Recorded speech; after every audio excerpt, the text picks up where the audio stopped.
All right, everybody. Welcome back to the Boostly Podcast. Today, I want to talk about something which I know a lot of you struggle with. I see it all the time in the hospitality community, in the Boostly community, and further afield, and it's hiring. There's a certain point in your business career where you go from doing everything yourself and you go, right, I want to hire. And then, you've heard of things like Upwork and onlinejobs.ph and all those crazy places. And you go out and you hire, and it's a disaster. And there's many reasons why it is a disaster, and then you have to start all over again. And if you get burnt the first time, you get overwhelmed, you never do it again. You just go, sorry, I'm not doing that. But I heard about a solution. My good friend is with me on the left, and I wanted to get him on. It's taken a while for us to do it, but I'm really glad we're going to get it done now because this service is something that I want you all to dial into. There's a link we're going to give you, so make sure you check out for that. We'll have it in all the notes and all the things.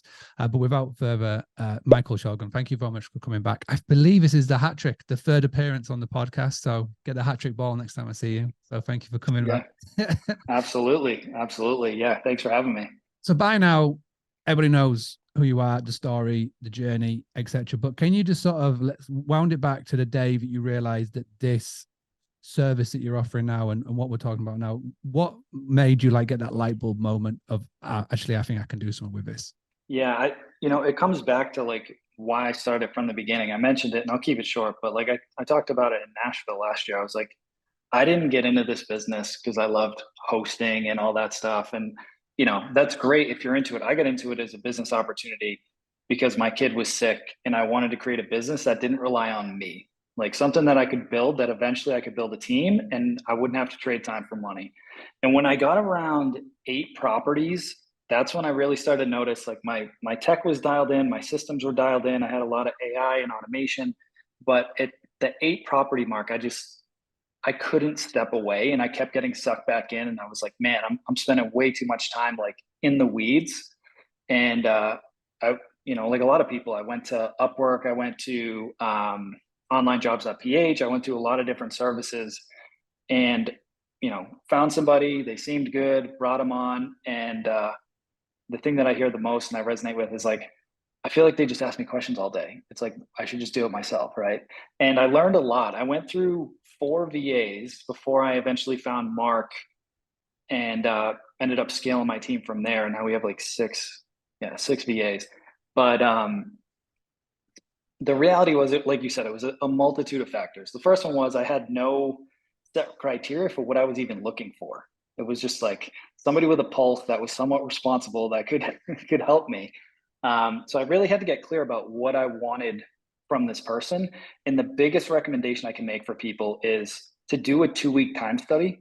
And I got this from Alex Sharfin a couple of years ago, who's big on this. And it's so simple, but create it in a spreadsheet or a Google sheet or whatever, just Sunday to Saturday from 5 a.m. to 10 p.m. or whatever your waking hours are. Print it out. And then every 15 minutes, just write down what you're doing. It's not just work, it's everything. You know, every 15 minutes, write it down. And then at the end of the 2 weeks, you want to go through that and figure out where were the biggest time sucks in my business that I could use help with. And if you just do that one thing, it's going to give you so much clarity. Mm. Right. And then from that point, it was like, okay, I started to learn about personality assessments, right? And you could talk to Steve Trover over at Better Talent and those guys, like they've got that stuff dialed in. But I'm like, okay, who's going to be naturally good at the things that I need help with?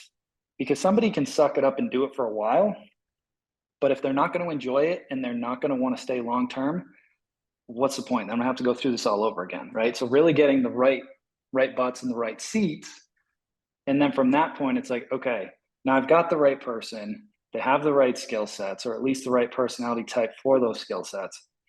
Now what do I do? And when I was first onboarding people, it was basically, all right, on Monday, we're going to jump on Zoom and you're just going to shadow me for the day, right? I know a lot of people have done this. And I want you to put yourself in that person's shoes for a second. Imagine you left a job to go work for some company and they had no formal onboarding. They had no SOPs for you to look at. There was no employee manual. Your boss just said, hey, you're just going to shadow me and we're going to figure this out. Like, it doesn't exactly set the right tone that you're a reputable business. Where did you get your inspiration from? Because obviously the thing I love about you, and I've said this to a lot of people, is that I feel like your vertical has fallen upon short-term rentals, but you are so knowledgeable and you've got so much discipline and structure in place. You could have gone on any vertical. You could have gone down cars. It could have been anything. You would have been a success into it. So how have you brought all of this into your world? Like, what's the books that have inspired you? What are who are the people that you've been tuned in to sort of train your brain to be this way? Yeah. So like a lot of people, man, I reading Rich Dad Poor Dad in my mid 20s, it was like the light bulb went off. I was like, and I went through college, got my undergrad, my MBA, CPA license, all this stuff. But that book changed my life. So I knew real estate investing was going to be the vehicle. And I thought I was going to raise money and buy apartment buildings. Since 2014, I started like diving into that, hired coaches and mentors in that space. But it was a struggle, man. And I just didn't get any traction. I was trying to raise money. I was trying to find deals. I was working a full-time job. I had a sick kid. It was just born. Like, it was just crazy. And then I met a guy in a mastermind group, Marcos, who his primary thing was tax deeds and tax liens. I think his IG is the tax deed hunter or something like that. But he introduced me to short-term rentals. He was doing arbitrage back in 2016, 2017, before it was a huge thing. And I was like, this is interesting. I don't know if this is legal, but it's really interesting, right? And I told Kristen about it, and I was like, I think this is going to be our ticket, because traditional rentals, you might make 100, 200, maybe $300 a month. With this, you're making $1,000, $2,000 a month, and he didn't even need to own the properties. So that was the light bulb moment.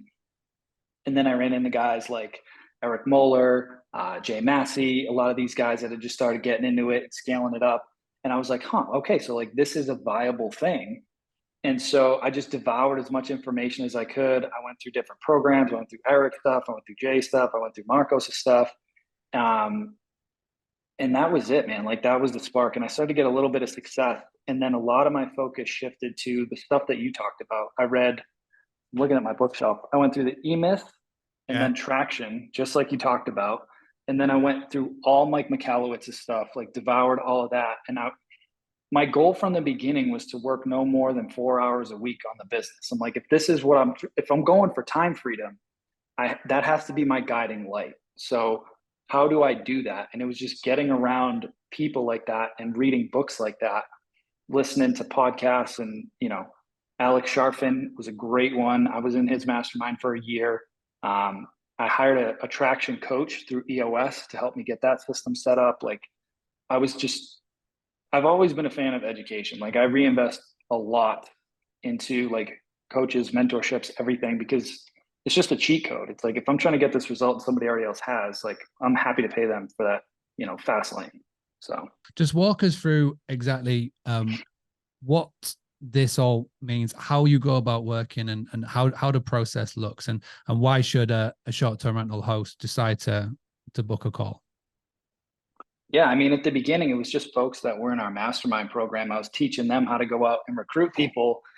And they were like, well, can you just go recruit some people for me? And I kept getting that over and over and over again. And then finally, I approached Mark, who was my operations manager at the time. And we had an unfair advantage, to be honest. So he was employee number 3 at Airbnb's call center in the Philippines, and he grew it to 5,000 agents.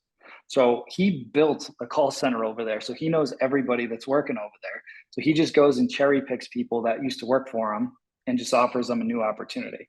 And so we started doing that for folks in the mastermind.